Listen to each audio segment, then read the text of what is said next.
So hi, welcome back to my YouTube channel. Naman kaya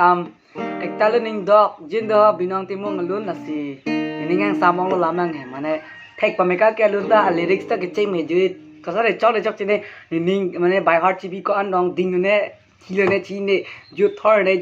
chini na ta sita na par jupang ma. Ta te ar ju pina yo.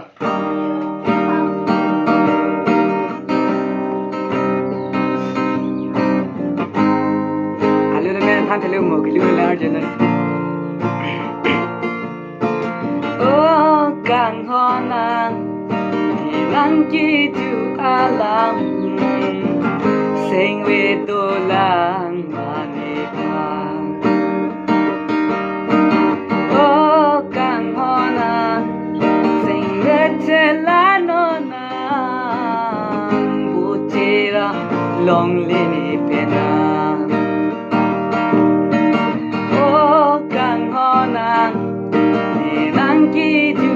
alam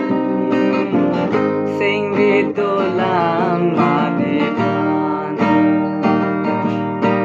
oh kang honan sing vechela nonan botera dong lene pena pranam le ekevan rakali tumapan eko paita ko son si te don hilang lam chalu an pleng ple lon non ke che ulon man jok jelo hon teng ha thi chi pina lim so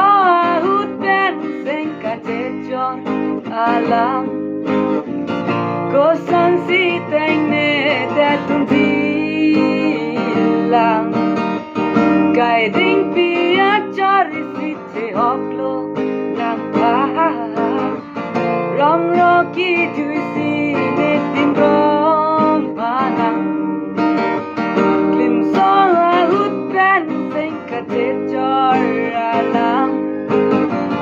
ko son si teng ne de don di lang kai ding pia chari hoklo nang ban rong ro ki chui si ne tin rom manang o kang honang nang ki tu alam sing ve do lang mani pa o kang honang etela no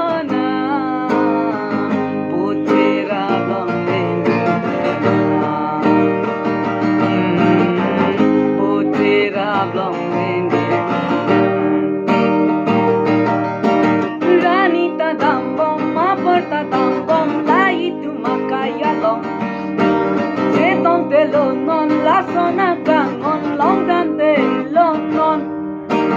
ranita dambom maparda dambom lai tu makaya long je tong te long mon la sona